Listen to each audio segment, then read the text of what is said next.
எனக்கு முன்னால் பேசிய இஸ்மாயில் ஹஜ்ரத் அவர்கள் வாலிப பருவத்தை குறித்து நிறைய தகவல்களை அதனுடைய மேன்மை குறித்தும் அதில் இருக்கக்கூடிய விபரீதம் குறித்தும் விவரித்தார்கள். குர்ஆன் ஹதீஸிலே மனிதனுடைய பிறப்பிலிருந்து அவனுடைய இறப்பு வரைக்குமான பருவங்கள் குறித்து அதற்கு தனித்தனி பெயர்களை நாம் பார்க்கிறோம். ஒரு குழந்தை பிறந்தால் அதற்கு மௌலூத் என்று அரபியிலே சொல்வார்கள். அல்லாஹ் குர்ஆன்ல வஅலல் மௌலூதி லஹு என்று திருமறை குர்ஆனில் அல்லாஹ் குறிப்பிடுகிறான். பிறந்த குழந்தைக்கு பேர் மௌலூத். பிறந்ததிலிருந்து அந்த குழந்தை தவழ்ந்து நடக்கும் பருவம் வரைக்கும் அதற்கு திஃபுல் என்று சொல்வாங்க. துஃபூலத், குழந்தை பருவம். அதற்கால் நடப்பதிலிருந்து பருவ வயதை அடைவது வரைக்கும் உண்டான அந்த இடைப்பட்ட 15 வயது வரைக்கும் உண்டான இடைப்பட்ட பருவத்திற்கு சபி என்று சொல்வார்கள். சபியத், சிறு வயது பிராயம். பருவ வயதை அடைந்ததிலிருந்து வாலிப பருவத்தை அடையும் வரைக்கும் அதற்கு பலாகத் என்ற ஒரு வயது சொல்வார்கள். எதை நாம் டீனேஜ் என்று குறிப்பிடுகிறோமோ அந்த வயது. டீனேஜ் பருவம் முடிந்து 20 வயதில் துவங்கி 40 வரைக்கும் உண்டான அந்த பருவம் இருக்கிறது. அதனுடைய துவக்க காலத்தை ஃபுதுவத் என்று பெரியோர்கள் நமக்கு சொல்லித் தருகிறார்கள், உலமாக்கள். ஃபுதுவத், இளமை பருவத்தின் துவக்க காலம். மிக மிக கவனமாக இருக்க வேண்டிய காலம் அதுதான். அந்த இளமை பருவத்தினுடைய ஓரளவு பக்குவம் அடைந்த பருவத்தை குவத் என்பதாக அரபு உலமாக்கள் நமக்கு சொல்லித் தருகிறார்கள். அதைத்தான் அல்லாஹ் திருமறை குர்ஆனிலே சொல்கிறான். அல்லாஹுல்லதீ ஹலகக்கும் மின் துஃபின் சும்ம ஜஅல மின் பஅதி துஃபின் குவா. அல்லாஹ் தான் உங்களை பலகீனமான பருவத்தில் படைத்தான். அந்த பலகீனத்திற்கு பின்னால் உங்களுக்கு அல்லாஹ் பலமான பருவத்தை கொடுத்தான் என்று அல்லாஹ் சொல்கிறானே, அந்த வாலிப பருவம். இந்த வாலிப பருவம் தான் அவனுடைய வாழ்நாளிலேயே மிகவும் கவனிக்கப்படத்தக்க பருவம். அந்த வாலிப பருவத்திலே அவனுடைய எல்லா விதமான சக்திகளும் ஒரு உயர்ந்த நிலையை அடைந்திருக்கும். அவனுடைய உடல் சார்ந்த, மனம் சார்ந்த, அறிவு சார்ந்த எல்லாம் உச்சத்தில் இருக்கக்கூடிய பருவம். இந்த பருவத்திலே அவன் செய்யக்கூடிய எல்லா செயல்பாடுகளுக்கும் நன்மையானாலும் அது பன்மடங்காக இருக்கும், பாவமானாலும் பன்மடங்காக இருக்கும். அதனுடைய உலகியல் ரீதியான பயன்களும் பன்மடங்காக இருக்கும், உலகியல் ரீதியான தீங்குகளும் பன்மடங்காக இருக்கும். ஒரு சமூகத்திலே ஒரு மனிதனுடைய இந்த பலம் வாய்ந்த பருவம் அந்த சமூகத்திற்கு பயன்படுமானால் அந்த சமூகம் உலகியல் ரீதியாகவும் அது மேம்படும். கடந்த கால வரலாறுகளிலே நீங்கள் எடுத்து பார்த்தால் இந்த உலகத்திலே சிந்தனை ரீதியில், அறிவியல் ரீதியில், பொருளாதார ரீதியில், எல்லா ரீதியிலுமே மேன்மை அடைந்தவர்கள், ஆன்மீக ரீதியிலும் கூட மேன்மை அடைந்தவர்கள் இந்த பருவத்தை அவர்கள் முறையாக பயன்படுத்தியிருக்கிறார்கள். அல்லாஹ் திருமறை குர்ஆனிலே ஒரு அத்தியாயத்திற்கு கஹ்ஃப் என்று அல்லாஹ் பெயர் வைக்கிறான். அதில் அல்லாஹ் தஆலா கஹ்ஃப் வாசிகளை குறித்து குகையிலே தங்களுடைய ஈமானை பாதுகாப்பதற்காக வேண்டி தஞ்சம் புகுந்த வாலிபர்களை குறித்து அல்லாஹ் தஆலா பேசுகிறான். நீங்கள் யோசித்து பாருங்கள். வாலிப பருவத்திலே அவர்களுடைய சிந்தனை பக்குவப்படுத்தப்பட்டிருக்குமானால், நெறிப்படுத்தப்பட்டிருக்குமானால், அது இறைவனுடைய பொருத்தத்திற்கு சார்ந்ததாக இருக்குமானால், அவர்கள் வேதத்தில் அவர்களை குறித்து ஒரு அத்தியாயம் இறங்கியிருக்கிறது. உலக இறுதி நாள் வரைக்கும், உலகத்தின் முடிவு நாள் வரைக்கும் அவர்களை குறித்து தொழுகையிலும் வெளியிலும் நல்லடியார்கள் ஓதக்கூடிய ஒரு சரித்திர புருஷர்களாக அந்த வாலிபர்கள் எப்படி ஆனார்கள்? அவர்கள் தங்களுடைய அந்த உடல் மனம் சார்ந்த அந்த உச்ச பருவத்திலே அவர்கள் இறைவனுக்கு பொருத்தமாக வாழ்ந்தார்கள். ஒரு கிறிஸ்தவ மன்னன் அவனுடைய அடக்குமுறைக்கு பயந்து தன்னுடைய ஈமானை பறித்து விடுவானோ என்று அவர்களெல்லாம் ஒருவருக்கொருவர் அறிமுகம் இல்லாமல் ஒரு இடத்தில் ஒன்று கூடினார்கள். பிறகுதான் தெரிந்தது நாம் எல்லாம் ஒரே நோக்கத்தில் தான் இங்கே வந்து ஒன்று கூடியிருக்கிறோம். எப்படியாவது நம்முடைய ஈமானை பாதுகாத்துக் கொள்ள வேண்டும் என்ற எண்ணத்தினால் தங்களுடைய குடும்பத்தை பிரிந்து தங்களுடைய உலகம் சார்ந்த உணர்வுகள் எல்லாம் துறந்து அவர்கள் குகையில் தஞ்சம் அடைந்தார்கள். அல்லாஹ் ரப்புல் ஆலமீன் அவர்களை எப்படி பாதுகாத்தான்? 300 வருடங்கள் அவருடைய உடலுக்கு சிறிது சேதாரம் இல்லாமல் அல்லாஹ் அவர்களை பாதுகாத்தான். ஒரு சிறிய சேதாரம் கூட அவங்க ஏற்படல. 300 வருட காலம் அவர்கள் குகைகளை தூங்கி அவர்கள் படுத்த அந்த நாளில் எந்த பருவத்தில் எந்த உடல் ஆரோக்கியத்தில் இருந்தார்களோ அதே உடல் ஆரோக்கியத்தில் 300 வருடத்திற்கு பின்னால் எழுந்தார்கள் என்றால் நீங்கள் யோசித்து பாருங்கள். வாலிபர்கள் அவர்கள் அல்லாஹ்வுடைய பொருத்தத்தை நாடி நடந்தால் அவர்களை அல்லாஹ் எப்படி பாதுகாப்பான்? ஹதீஸ் ஷரீஃபிலே வருகிறது, நாளை 7 நபர்களுக்கு அல்லாஹ் அர்ஷுடைய நிழலிலே அல்லாஹ் நிழலளிப்பான். அந்த 7 நபர்களிலே அல்லாஹ் தஆலா 2 நபர்கள் வாலிபர்கள் குறித்து அல்லாஹ் பேசுகிறான். 7 நபர்களிலே 2 வாலிபர்கள், ஒன்று ஷாபுன் நஷா ஃபீ இபாதத்தில்லாஹ், தன்னுடைய உணர்வுகள் மேலோங்கி இருக்கும் பருவத்திலே தன் ஆசையும் உணர்வையும் அடக்கி அல்லாஹ்வை வணங்குவதிலே தன்னுடைய வாலிபத்தை கழித்த வாலிபர், அவர் அர்ஷுடைய நிலையில் இருப்பார். இன்னொன்று அல்லாஹ் சொல்கிறான், ரஜுலானி தஹாப்பா ஃபில்லாஹ், அல்லாஹ்விற்காக வேண்டி பரஸ்பரம் நட்பு கொண்ட 2 மனிதர்கள், 2 வாலிபர்கள். அந்த 7 நபர்ல 2 பேர் வாலிபர்கள் தான் அல்லாஹ் குறிப்பிடுறான். நீங்கள் யோசித்து பாருங்கள், எப்படிப்பட்ட மிக உயர்ந்த பருவம் அது. ஆனால் வருத்தத்திற்குரிய விஷயம், இன்று மிகவும் பயப்படப்படக்கூடிய சூழலிலே வாலிபர்களுடைய போங்கு இருக்கிறது. காரணம், வழிகெடுக்க முனைபவர்கள் எல்லோரும் வாலிபர்களை தான் குறி வைக்கிறார்கள். நீங்கள் உலகியல் ரீதியாக உங்களை பொருளாதார ரீதியிலே நஷ்டப்படுத்த வேண்டுமா? உங்களுடைய அறிவை வேதனைக்கு செய்ய வேண்டுமா? உங்களுடைய சிந்தனையை மழுங்கடிக்க வேண்டுமா? ஆன்மீக ரீதியில் உங்களுடைய ஈடுபாட்டை தடுக்க வேண்டுமா? இல்லை மார்க்க பேரில் உங்களை வழிகேட்டில் இழுத்துச் செல்ல வேண்டுமா? எல்லோருடைய நோக்கமும் வாலிபர்களாகத்தான் இருக்கிறார்கள்.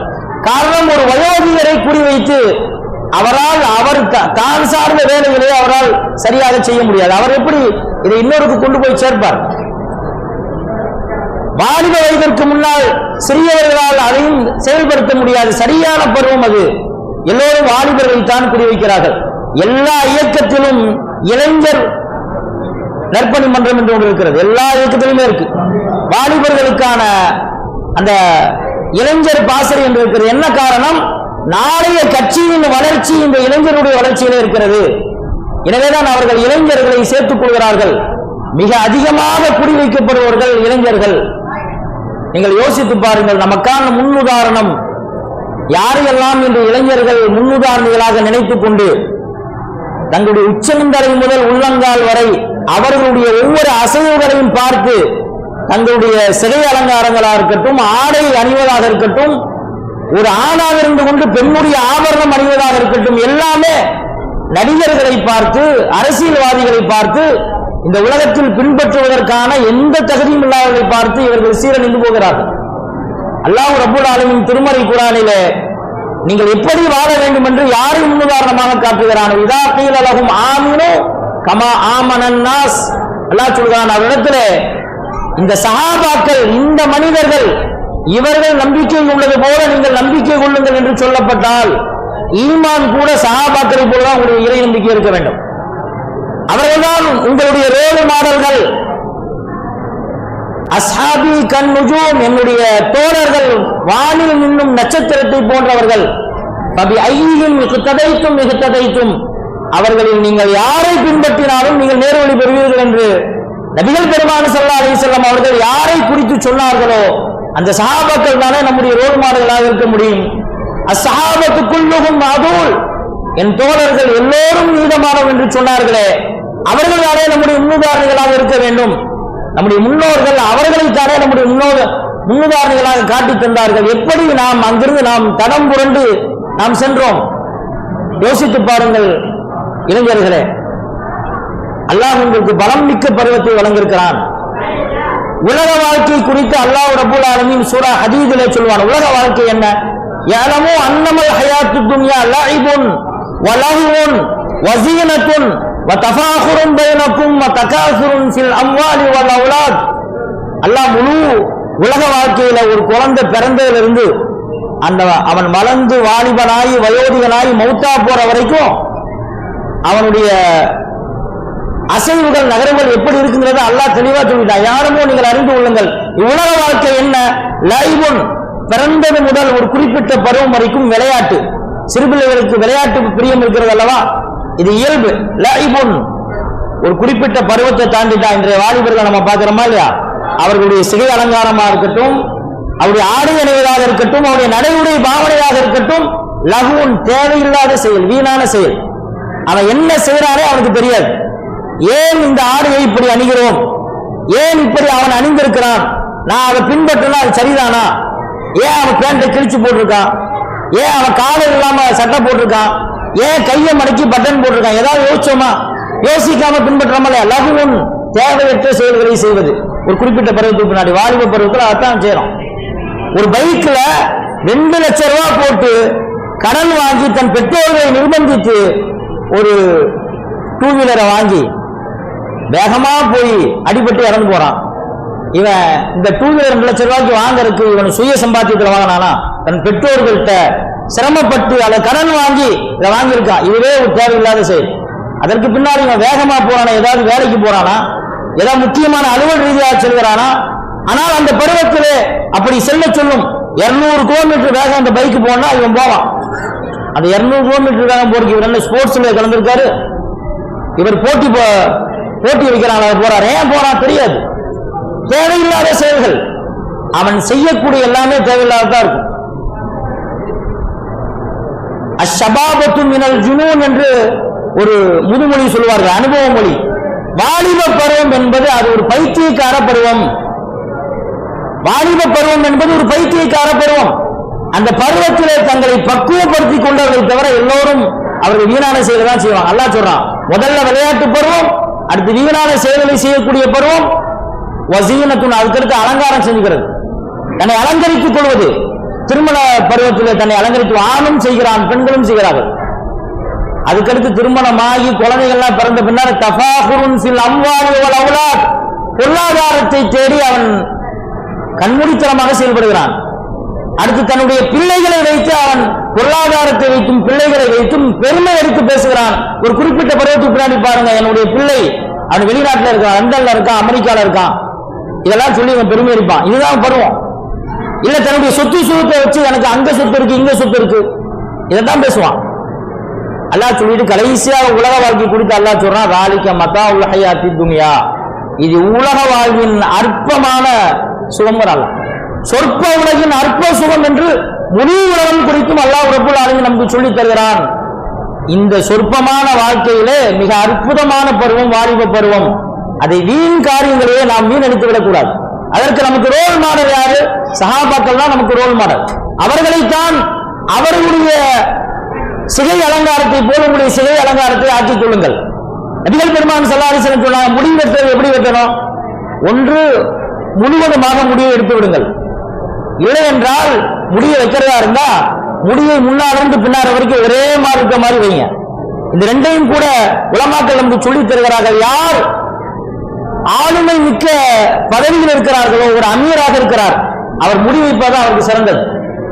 ஒரு சாதாரணமான மாமூரா இருக்கிறார், அமீர் கீழே இருக்கிறார், அவர் முடி வெட்டிக் கொள்வது அவருக்கு சிறந்தது. ஒவ்வொரு நிலைக்கும் நபி ஸல்லல்லாஹு அலைஹி வஸல்லம் தன் வாழ்நாள்ல ஒரே ஒரு முறைதான் முட்டை அடித்தாங்க.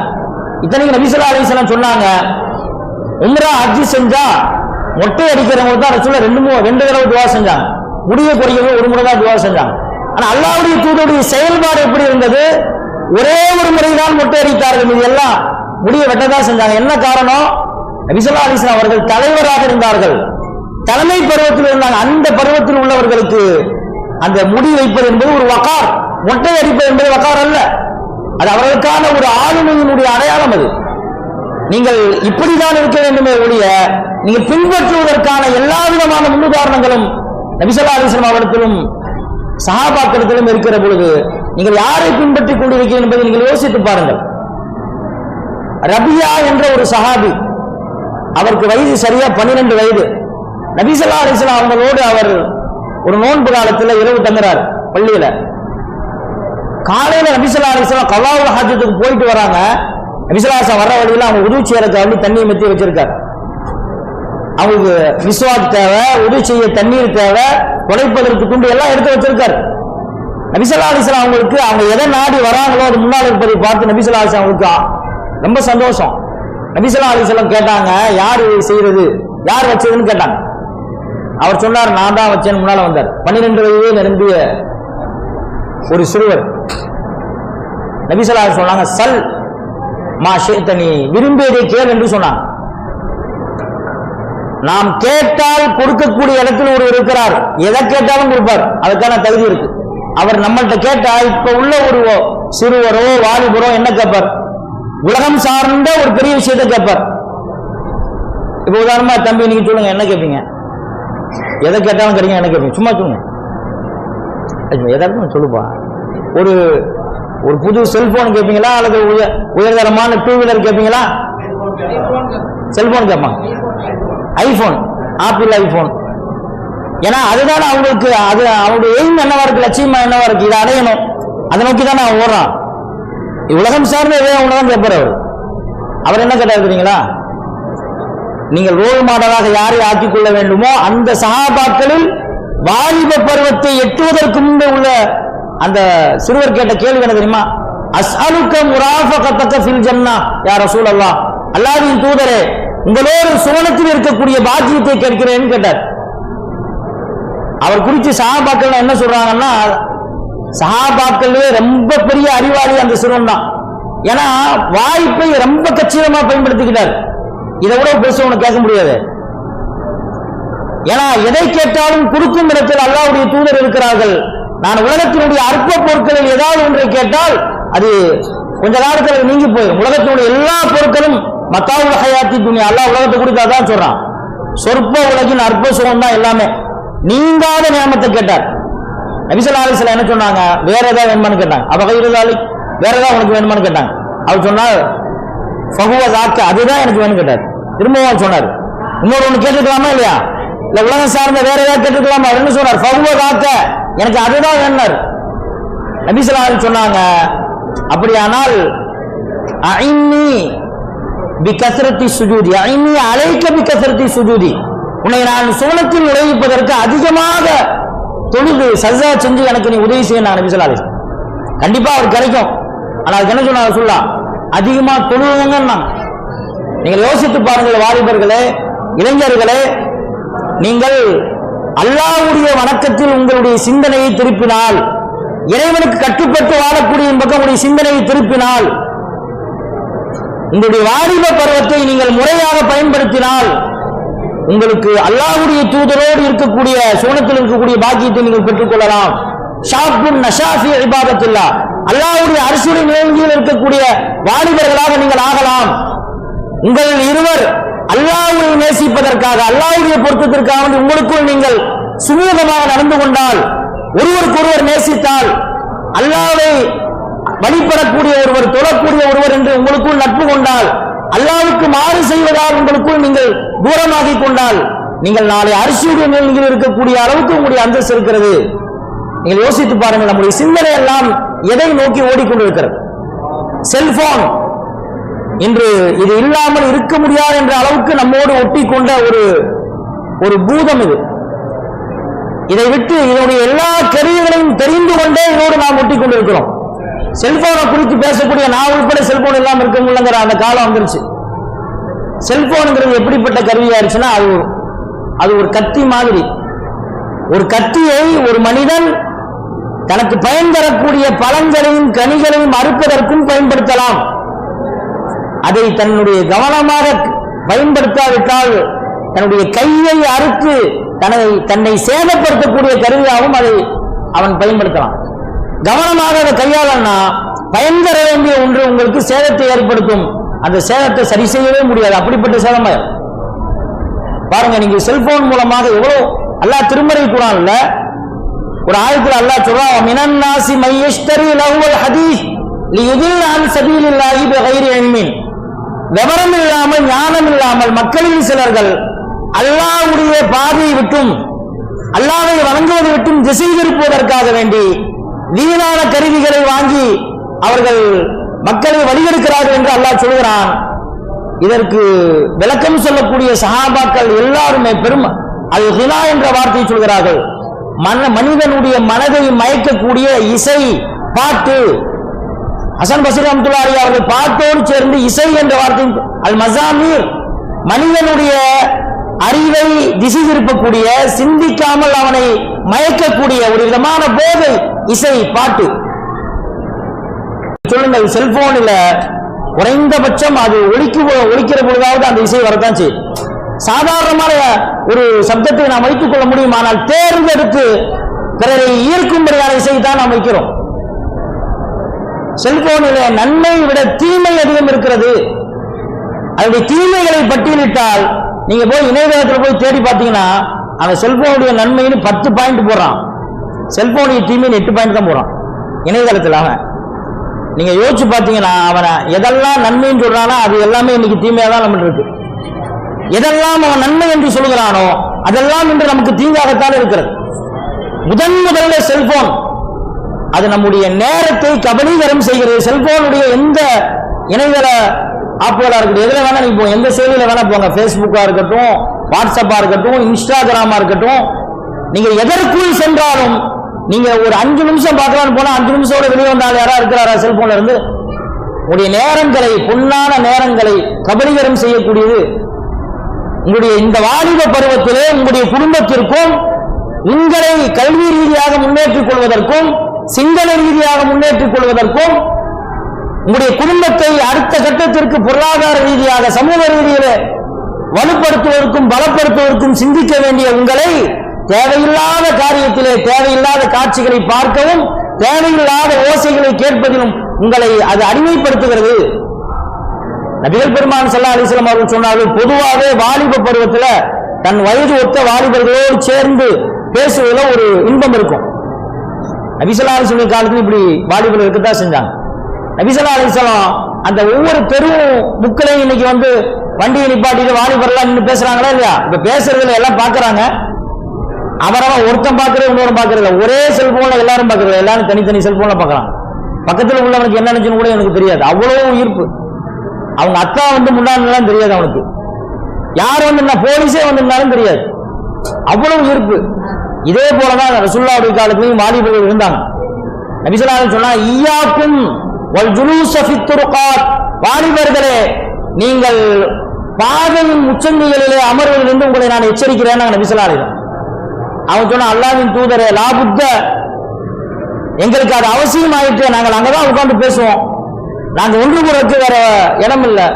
நபி ஸல்லல்லாஹு அலைஹி வஸல்லம் சொன்னாங்க, நீங்க அவசியம் அப்படித்தான் உட்கார்ந்து பேசுவீங்கன்னா நீங்கள் வந்து ஆத்துல் தரீக ஹக்கஹானா, அந்த பாதைக்குன்னு ஒரு உரிமை இருக்கிறது, ஒரு கடமை இருக்கிறது, அந்த கடமையை நீங்க செய்யணும். என்ன கடமை? முதல்ல ரத்து சலாம், யாரெல்லாம் வந்துட்டு போறாங்களோ அவங்களுக்கு சலாம் சொல்லணும், சலாத்துக்கு பதில் சொல்லணும். ரெண்டாவது சொன்னா ஹவ்வுல் பசர், பார்வையை தாழ்த்தி இருக்கணும். இப்பயும் தாழ்த்தி தான் இருக்கிறாங்க, செல்போனை பார்த்துக்கிட்டு. அந்த தாழ்த்தி அல்ல, தேவையற்ற காட்சிகளை வந்து உங்களுடைய பார்வையை தாழ்த்தி இருக்கணும், ஹவ்வுல் பசர். மூணாவது ரசூலுல்லாஹ் சொன்னாங்க, துகைசுல் மல்ஹூஃப், பாதியில உட்கார்ந்து இருக்கீங்களா, அங்க யாராவது நடக்க முடியாம போறாங்க, சிரமப்பட்டு இருக்காங்க, அவங்களுக்கு போய் நீங்க உதவி செய்யணும், உங்களுக்கு ஹக்கது. பாதியில உட்கார்ந்தா பாதிக்கப்பட்டவர்களை பார்த்தால் நீங்கள் உதவி செய்ய வேண்டும். நபி ஸல்லல்லாஹு அலைஹி வஸல்லம் துகைசுல் மல்ஹூஃப், இதெல்லாம் பாதியிலுக்கான ஹக்கு, இதெல்லாம் செய்ய முடியும் இருந்தா நீங்க உட்காருங்க, எல்லாம் உட்காராங்க. நபி ஸல்லல்லாஹு அலைஹி வஸல்லம் இப்ப உட்கார்ந்துக்கூடிய வாலிபர்கள் இதையா செய்யறாங்க? யோசித்து பாருங்கள். வாலிப பருவத்திலே தன் வயது ஒத்தவர்களோடு அமர்ந்து பேசுவது ஒரு இன்பமாக இருக்கலாம், ஆனால் அதுவும் சமூகத்திற்கு பயன் தரக்கூடிய வகையில் இருக்கணும். இன்னொன்னு ரசூலுல்லாஹ் சொன்னாங்க, குஃபுல் அதா என்று சொன்னாங்க, யாருக்கும் நீங்கள் நோவினை தரக்கூடாது, நோவினை தராமல் இருக்கணும்.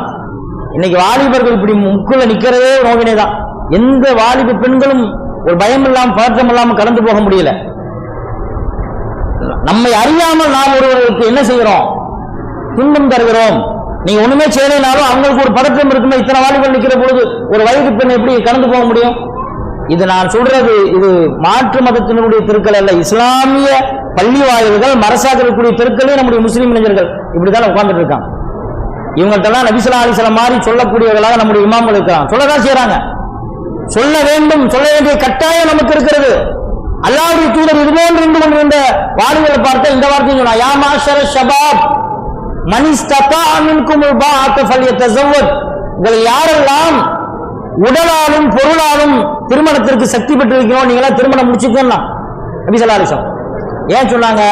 வாலிப பருவத்தில் தேவையில்லாத பார்வை வரும், தேவையில்லாத விஷயங்கள் நீங்க போய் மாட்டிக்குவீங்க, உங்களுடைய பருவம் அப்படி போய் சிதைந்து போகக்கூடாதுன்றதுக்கான ரசூலுல்லாஹ் சொன்னாங்க.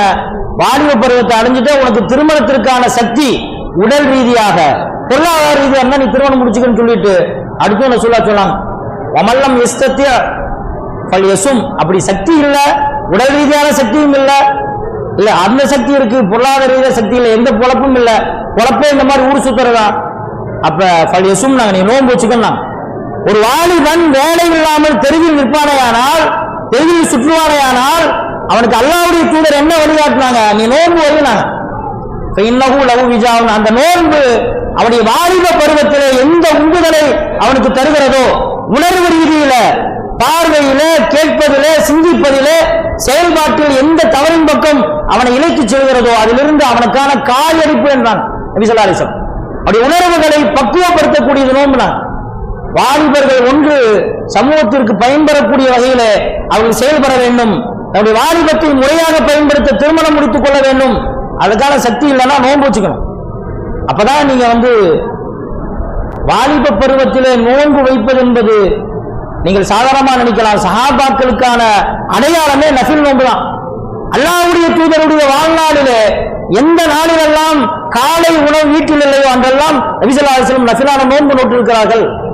மார்க்கம் நோன்பை ஒரு மாதத்தில் தான் கடமை என்று சொன்னது. இன்ன பிற மாதங்களிலும் நோன்பு என்பதை நம்முடைய ஆரோக்கியத்தின் அடையாளமாக, நம்முடைய உணர்வுகளுக்கு வடிகாலாக, ஒரு ஆஷூராவிலே 2 நோன்புகள் என்றால், அரஃபாவிலே ஒரு நோன்பு என்றால், ஷாபான் மாதத்தில் பெரும்பகுதி நபி ஸல்லல்லாஹு அலைஹி வஸல்லம் நோன்பு நோட்டு நமக்கு வழிகாட்டி இருக்கிறார்கள். ஒவ்வொரு மாதமும் ஐயாமுல் பீத் என்ற பிரகாசமான நாட்களிலே பிறை 13, 14, 15 சுன்னத்தான முஸ்தஹப்பான நோன்பாக இருக்கிறது. இதெல்லாம் எதற்கு? நாம் வழிதவறாமல் இருக்க மார்க்கம் கற்றுத்தந்த வழிமுறை நமக்கு. நீங்கள் யோசித்து பாருங்க, உங்களுக்கான முன்னுதாரிகள் யார்? சஹாபாக்களிலே அல்லாஹ்வுடைய தூதர் வாலிபர்களை எப்படி இந்த மார்க்கத்திற்கு உறுதுணையாக பயன்படுத்தினார்கள்? அதற்கு முஸாப் இப்னு உமைர் ரலியல்லாஹு தஆலா அன்ஹு, அவர் எவ்வளவு பெரிய வசதியானவர் தெரியுமா? இன்னைக்கு வசதியான வாலிபனை தனியாவே கண்டுபிடிச்சிடலாம். எல்லா விதமான தவறுகளும் அவனிடம் தான் வரும்.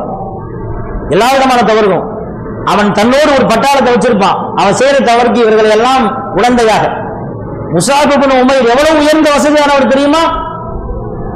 தங்கத்தட்டிலே, வெள்ளி தட்டிலும், வெள்ளி பாத்திரங்களிலும் உயர்தரமான உணவை சமைத்து அவரை அவருடைய பெற்றோர்கள் ஊட்டக்கூடிய அளவுக்கு மிக உயர்ந்த வசதியானவர். அன்றைய காலத்திலே மாடி வீட்டில் வசித்த மிகப்பெரிய செல்வந்தர் அவர். இந்த இஸ்லாத்தை ஏற்றதற்காக வேண்டி பெற்றோர்கள் உடுத்திய ஆடையை பிடுங்கிக் கொண்டு நிர்வாணமாக அவரை வீட்டை விட்டு திரட்டினார்கள். நீங்கள் யோசித்து பாருங்கள், ஈமானை ஏற்றதற்காக பெற்றோர்களே உடுத்திய ஆடையும் பிடுங்கிக் கொண்டு அவரை ரோட்டிலே துரத்தினார்கள். கிடைத்த துண்டு துணிகளை சுற்றி கொண்டுதான் அவர் மானத்தை பாதுகாத்துக் கொண்டு வெளியே வந்தார். இந்த முஸாப் இப்னு உமைர் நபி ஸல்லல்லாஹு அலைஹி வஸல்லம் இந்த வாலிபரை எப்படி பயன்படுத்தினார்கள் தெரியுமா? மக்காவிலிருந்து மதீனாவிற்கு அல்லாஹ்வுடைய தூதர் ஹிஜ்ரத் செய்வதற்கு முன்பே இஸ்லாம் மதீனாவிலே எல்லா வீடுகளிலும் பரவியது. முஸாப் இப்னு உமைர் தான் அங்கே மக்களுக்கு மார்க்கத்தை எடுத்துச் சொல்ல இந்த வாலிபர் தான் அங்கே சென்றார். எல்லா வீடுகளிலும் குர்ஆன் சென்றடைந்தது. நாம் கேள்விப்படக்கூடிய மக்காவிலே நடந்த அந்த கணவாய் ஒப்பந்தங்கள், அந்த ஒப்பந்தங்களுக்கு முஸ்லிம்களை அனுப்பி வைத்தது முஸாப் இப்னு உமைர் ரலியல்லாஹு அன்ஹு. கடைசி வருடத்திலே முதல் வருடத்திலே அந்த அகபா ஊலாவுக்கு வந்தவர்கள் வெறும் 6 நபர்கள்.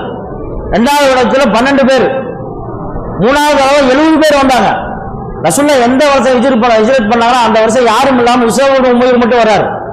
நபி ஸல்லல்லாஹு அலைஹி வஸல்லம் அவங்கள்ட்ட கேட்டாங்க, என்ன யாரையுமே கூப்பிட்டு வரலையே நீங்க? அவங்கள்ட்ட இஸ்லாத்தை எடுத்து சொல்லுவாருக்கு. அவர் சொன்ன, அல்லாஹ்வின் தூதரே, மதீனாவின் எல்லா வீடுகளிலும் இஸ்லாம் சென்று விட்டது, இப்பொழுது நீங்கள் அங்கே வர வேண்டும் என்று மதீனத்து முஸ்லிம்கள் எதிர்பார்க்கிறார்கள். நபி ஸல்லல்லாஹு அலைஹி வஸல்லம் ஹிஜ்ரத்துக்கான பெரிய உந்துதலாக இந்த வார்த்தை தான் இருந்தது. அப்படிப்பட்ட முஸாப் இப்னு உமைர் நபி ஸல்லல்லாஹு அலைஹி வஸல்லம் மதீனாவுக்கு வந்த பின்னால அவங்களை சந்திக்க வருகிறார்கள். சாக்கு போன்ற கெட்டியான கிழிந்த ஆடைகளை கொண்டு தன் மானத்தை மறைத்துக் கொண்டவராக அவர் வருகிறார் மதீனாவிலே. நபி ஸல்லல்லாஹு அலைஹி வஸல்லம் அவரை பார்த்து கண் கலங்கினார்கள். சஹாபாக்கள் சொன்னார்கள், இதோ வருகிறார் முஸாப், இவரை உடைய பெற்றோர்கள் உயர்தரமான உணவு பாத்திரத்தில் உயர்தரமான சரீர் போன்ற உணவை அவருக்கு ஊட்டிவிட நான் பார்த்திருக்கிறேன். அவர் இந்த நிலைக்கு வந்தது, இந்த நிலையில் இவரை பார்ப்பது அல்லாஹ்வுடைய மார்க்கத்திற்காக வேண்டி இந்த நிலையை அவர் ஏற்றுக்கொண்டார். இதே முஸஅப் இப்னு உமைர் அவர் உஹது போரிலே ஷஹீதாக்கப்பட்ட பொழுது அவருடைய தலையை மூடினால் காலை மறைக்க துணி இல்லை, காலை மூடினால் தலையை மறைக்க கஃன் துணி இல்லை. நீங்கள் யோசித்து பாருங்கள், அவ்வளவு பெரிய செல்வ செழிப்பை இந்த மார்க்கத்திற்காக தியாகம் செய்தவர் முஸஅப். அந்த சஹாபாக்கள் தானே உங்களுடைய ரோல் மாடல். தங்களுடைய இன்னுயிரை தியாகம் செய்து கொத்து கொத்தாக குண்டுகள் வீசப்படுகிற பொழுது பரிசுத்தமான பூமியிலிருந்து அகலாமல் இன்னும் அங்கேயே போராடி கொண்டிருக்கக்கூடிய பலஸ்தீன வாலிபர்கள் உங்கள் கண்ணுக்கு முன்னால் உதாரணமாக இல்லையா? அவர் நினைத்தால் வேறு நாட்டிற்கு தப்பிச் சென்றிருக்கலாமே, தன்னுடைய உயிரை பாதுகாத்து இருக்கலாமே. அல்லாஹ்வுடைய தூதர் சொன்னார்களே, என்னுடைய உம்மத்திலே ஒரு கூட்டம் சத்தியத்தின் மீது நிலைத்திருப்பார்கள், கியாமத் வரைக்கும் லா எதிர்க்கும் மன் ஹதலகும், அவர்களை எதிர்ப்பவர்கள் அவர்களை எந்த இடையூறும் செய்துவிட முடியாது. சஹாபாக்கள் கேட்டார்கள், மன்ஹும் யா ரசூலல்லாஹ்? ஹும் அஹ்லுல் குதுஸ் வ ஹவாலை. நபி ஸல்லல்லாஹு அலைஹி சொன்னாங்க, அவர்கள்தான் பைத்துல் முகத்தஸை சுற்றி வசிக்கக்கூடியவர்கள், பைத்துல் முகத்தஸுடைய மக்கள் என்று அல்லாஹ்வுடைய தூதர் சொன்னார்களே. அந்த சுப செய்தியை அவர்கள் மனதில் ஏற்றி தங்களுடைய பிள்ளைகளை எப்படி சொல்லி வளர்த்திருக்கிறார்கள் வாலிபர்களை அந்த பெற்றோர்கள். நீ பிறந்ததே இந்த மார்க்கத்திற்காக வேண்டி உயிரை கொடுப்பதற்கு தான், எப்படி சொல்லி வளர்த்திருக்காங்க. இன்னைக்கு நம்ம ஏரியால ஏதாவது ஒரு பிரச்சனை நடந்தா வேற ஏரியாவுக்கு மாதிரிலாம் நம்ம யோசிக்கிறோம். நம்முடைய பெற்றோருடைய மனநிலை அப்படிதான் இருக்கு. நம்முடைய பிள்ளைகளை எப்படி அவர்கள் கோலையாக வார்த்தெடுத்திருக்கிறார்கள். ஆனால் உண்மையில் இந்த மார்க்கம் எப்படிப்பட்ட சஹாபாக்களின் வீரத்திலே இது கலந்தது. அது அப்துல்லா இப்னு ஜுபைர் ரலியல்லாஹு அன்ஹு, அபூபக்கர் ரலியல்லாஹுடைய பேரர், ஜுபைர் ரலியல்லாஹுடைய மகன், உஹது போர்ல அத்தா யுத்தம் செஞ்சுட்டு இருக்கிறாங்க, ஒட்டகையில அப்துல்லா இப்னு ஜுபைர் உட்கார்ந்திருக்கான். புகாரினுடைய ஷரஹ்ல இந்த அறிவிப்பு வருகிறது. அத்தா போர் செய்யக்கூடிய இந்த காட்சியை பார்த்து அப்துல்லா இப்னு ஜுபைர் சின்ன பையன் ஒட்டையில இருந்து குதித்துட்டு வாளை எடுத்துக்கொண்டு போர்க்களத்தை நோக்கி ஓடி வந்தான் இருக்கு. பல முறை அவரை தூக்கி கொண்டு போய் ஒட்டகத்தில் உட்கார வச்சாங்க, கூச்சு கூச்சு ஓடி வந்தாராம். நீங்கள் யோசித்து பாருங்கள், பெற்றோர்கள் பிள்ளைகளை நீங்கள் எப்படி வளர்க்க வேண்டும் என்றால் உங்களுடைய வீரம் உங்களுடைய பிள்ளைகளிடத்திலே பிரதிபலிக்கும், உங்களுடைய சொல் உங்களுடைய பிள்ளைகளிடத்திலே பிரதிபலிக்க வேண்டும். ஒரு சிறு பிராயத்திலே தன் தந்தையின் வீரமான போர் செயலை பார்த்து அவர் போர்க்களத்தை நோக்கி ஓடி வந்தார் என்று வரலாறு பதிவு செய்திருக்கிறது என்று சொன்னால் எப்படிப்பட்ட பின்னணியிலே நாம் வாழ்ந்திருக்கிறோமா? சாதாரணமாக இன்று அதிகார வர்க்கத்தில் இருக்கக்கூடியவர்கள் ஒரு சிறிய சட்டத்தை கொண்டு வந்து உங்களை நாங்கள் ஒரு கேம்பில் அடைத்து விடுவோம் என்று மிரட்டுவதை பார்த்து மிரண்டு போகக்கூடிய நிலையில இந்த இளைய சமுதாயம் இருக்கிறது என்று சொன்னால் நீங்கள் யோசித்து பாருங்கள், நம்முடைய ஈமான் எவ்வளவு பலகீனப்பட்டிருக்கிறது. நமக்கான முன்னுதாரணர் யார்? ஸைத் இப்னு சாபித் ரலியல்லாஹு அன்ஹு, இளைஞர், காத்திபு வஹி, வஹி எழுதக்கூடியவராக இருந்தார். ஸைத் இப்னு சாபித் ரலியல்லாஹு அன்ஹு. அது முஆத் இப்னு ஜபல் அவர்கள் வஃபாத் ஆகிற பொழுது வயது அவர்களுக்கு 28. அவங்க தன்னுடைய டீனேஜ் பருவத்திலே 21 வயசுலேயே அவர்கள் வெளிநாட்டுக்கு என்னவாக தூதராக அனுப்பப்பட்டார். முதல்ல அரபு தீபரத்துக்கு வெளியே தூதுவராக, கவர்னராக, மார்க்கத்தை போதிக்கக்கூடிய ஒரு முஃப்தியாக அனுப்பப்பட்டவர் முஆத் இப்னு ஜபல் ரலியல்லாஹு அன்ஹு அவர்கள். தன்னுடைய இளமை பருவத்திலே நீங்கள் வெளிநாட்டிற்கு தூதுவராக, கவர்னராக போக வேண்டும் என்று அல்லாஹ்வுடைய தூதர் சொன்னதற்கிணங்க அவர்கள் குறுகிய காலத்திலே சுமார் 20க்கும் மேற்பட்ட அந்நிய மொழிகளை அவர்கள் கற்றுக்கொண்டார்கள். தாலிப பருவத்தில் மார்க்கத்தை எடுத்து வைப்பதற்காக வேண்டி தன்னுடைய கல்வியை வளர்த்துக் கொண்ட மிகப்பெரிய மகான் முஆத் இப்னு ஜபல் வெறும் 28 வயசு தான் அவங்க பார்த்தார பொழுது. ஆலமுகும் பில் ஹலால் வல் ஹராம், ஹராம் ஹலாலை கொண்டு என் சமூகத்திலே மிக அறிந்தவர் முஆத் இப்னு ஜபல் என்று நபி ஸல்லல்லாஹு அலைஹி வஸல்லம் சொன்னார்களே. அவர் ஒரு வாலிபர் தானே. இப்படிப்பட்ட வாலிப சஹாபாக்கள் தானே உங்களுக்கு முன்னுதாரணமாக இருக்க முடியும். நீங்கள் யோசித்து பாருங்கள், உங்களுடைய நேரமும் காலமும் இந்த சமூகத்திற்கு, உங்களுடைய குடும்பத்திற்கு அது உறுதுணையாக இருக்க வேண்டும். நபிகள் பெருமான் ஸல்லல்லாஹு அலைஹி வஸல்லம் அவர்கள் தங்களுடைய 20வது வயதிலே போர்க்களத்தால் மிகவும் போரப்பட்டு கிடந்த அந்த அரபு சமூகத்திலே சில வாலிபர்கள், குறைஷி வாலிபர்கள் இணைந்து உருவாக்கிய ஹில்ஃபுல் ஃபுதூல் என்ற நற்பணி இயக்கத்திலே தன்னை இணைத்துக் கொண்டு தன்னுடைய நபித்துவ வாழ்க்கை வரை 20 ஆண்டு காலங்கள் அந்த சமூக மக்களுக்கான நற்பணியிலே அல்லாஹ்வுடைய தூதர் ஈடுபட்டிருந்தார்கள். எல்லா நபிமார்களையும் அல்லாஹ் தான் சார்ந்த சமூகத்திற்கு அவர்கள் பயனளிக்கக்கூடிய ஒரு போராளியாக, ஒரு பயன் தரக்கூடிய ஒரு தியாகியாக ஆன பிறகுதான் அல்லாஹ் 40 வயதை அடைகிற பொழுது தன் சமூக மக்களுக்கு பயன் தந்து அவரால் நற்பெயர் வாங்கிய பிறகுதான் அல்லாஹ் நபியாக அறிமுகப்படுத்துகிறான். திருமறை குர்ஆன் முழுக்க நாம் அப்படித்தான் நபிமார்களை பார்க்கிறோம். நீங்கள் யோசித்து பாருங்கள், இப்படிப்பட்ட முன்னுதாரணம் நம்முடைய சமூகத்தில் இருக்கிற பொழுது நாம் ஏன் இந்த கலிசடிகளை எல்லாம் சொல்வதற்கே எந்த தகுதியும் இல்லாதவர்களை எல்லாம் அவர்களுடைய ஒவ்வொரு அடையாளத்தையும் நம்முடைய அடையாளமாக ஆக்கிக் கொள்வது? உண்மையில் இங்குள்ள எந்த வாலிபர்களும் இந்த அடையாளத்தில் இல்லை.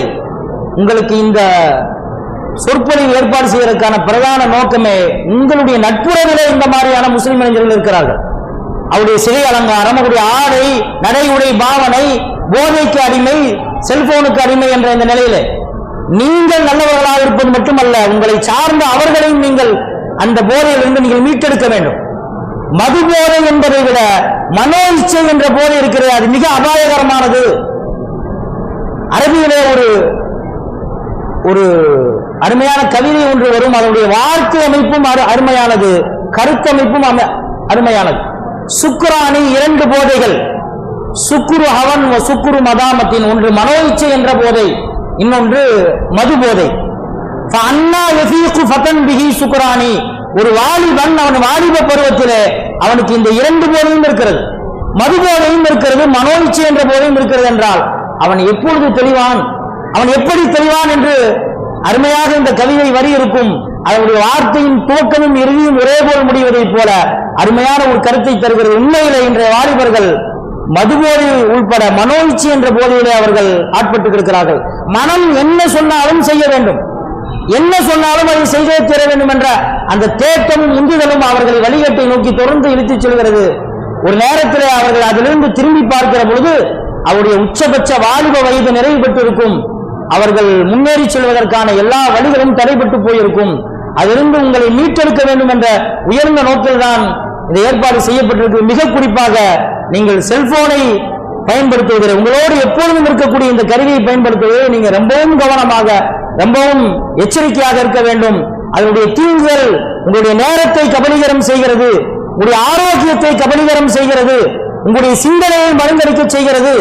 உங்களுடைய முன்னேற்றத்திற்கான மிகப்பெரிய தடையாக உங்களுடைய உத்தியோகம், உங்களுடைய வேலை, உங்களுடைய முன்னேற்றம் என்ற எல்லாவற்றையுமே தடை செய்யக்கூடிய அந்த கருவி ஒவ்வொரு மனிதனுடைய ஒவ்வொரு நாளிலும் அவனை அதல பாதாளத்தை நோக்கி அவனை செலுத்திக் கொண்டே இருக்கிறது. அதை உணராமலேயே அவன் அது சார்ந்த கலைகளிலே முன்னேறி கொண்டே இருக்கிறான்.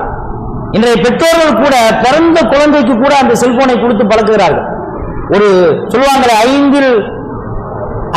ஐந்து வயதுல ஒன்றை பழகிட்டோம்னா அது மௌத்தா போற வரைக்கும் இருக்காது. இப்படி சொல்லுவாங்க, அல் ஹிஃப்து ஃபி ஸிகரி கன் நக்ஷி ஃபில் ஹஜரிமா. சிறுபிராயத்தில் ஒரு விஷயத்தை மனநமிட்டுட்டா அது கல்லில் செதுக்கியதை போல ஒருபொழுதும் மறக்காது. சிறுபிராயத்திலேயே இந்த குழந்தைகளுக்கு அந்த பிள்ளைங்க சாப்பிடணும் அப்படிங்கறதுக்காக செல்போனை கொடுத்து தாய்மார்கள் பழக்கிறாங்களே, இதை விட ஒரு பெரிய பாவம், பெரிய தவறான முன்னுதாரணம் எதுவும் இருக்க முடியாது.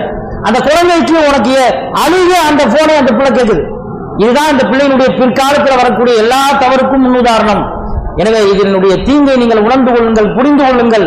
விழிக்க வேண்டிய பருவத்தில் நீங்கள் விழிக்க தவறினால், நீங்கள் விழிக்கக்கூடிய பருவம் நீங்கள் விழிக்கிற பொழுது அது உங்களுக்கு அஸ்தமனமான பருவமாக இருக்கும். அல்லாஹ் ரப்பல் ஆலமீன் அந்த அனைத்து விதமான பாவத்திலிருந்தும் நம்முடைய சமூக வாழ் இளைஞர்களை அல்லாஹ் பாதுகாப்பானாக. உங்களின் மூலமாக உங்களோடு படிக்கக்கூடிய, உங்களோடு பழகக்கூடிய, உங்களோடு வேலை செய்யக்கூடிய அந்த இளைஞர்களிடத்தில் இந்த அவர்கள் சீரழிக்கக்கூடிய செல்போன், போதை உள்ளிட்ட இந்த காரியங்களுடைய தீங்கை நீங்கள் எடுத்துச் சொல்வதோடு அவர்களை வணக்க வழிபாடுகள் சார்ந்து இந்த மார்க்கத்தையும் இந்த சமூகத்தையும் நம்முடைய வீட்டை முன்னேற்றக்கூடிய இந்த நல்வழியின் பக்கம் அவர்களை நீங்கள் அழைத்து வர வேண்டும். அதற்கான எல்லா விதமான முயற்சிகளையும் நீங்கள் செய்வீர்கள் என்ற நம்பிக்கையோடு இந்த விழா ஏற்பாடு செய்யப்பட்டதனுடைய நோக்கம் பரிபூர்ணமாவது அதில் தான் இருக்கிறது. அல்லாஹ் ரப்பல் ஆலமீன் நாம் எதை பேசினோமோ, எதை கேட்டோமோ அதை நம் வாழ்நாளிலே நடைமுறைப்படுத்துவதற்கும் இதன் மூலமாக நம்முடைய வருங்கால சமுதாய மக்கள் இந்த மார்க்கத்தினுடைய கலங்கரை விளக்கமாக இருக்கக்கூடிய அவர்களை அல்லாஹ் தஆலா கெட்ட சிந்தனைகளிலிருந்து, கெட்ட சகவாசத்திலிருந்து அல்லாஹ் பாதுகாப்பானாக. அவருடைய சிந்தனையை அல்லாஹ் தஆலா நல்வழிப்படுத்துவானாக. அவருடைய எல்லா விதமான செயல்பாடுகளையும் இந்த சமூகத்திற்கும் இந்த மார்க்கத்திற்கும் பயனுள்ளதாக அல்லாஹ் ஆக்கி அருள் புரிவானாக என்று கூறி நேரத்தின் அருமையது என்னுடைய உரை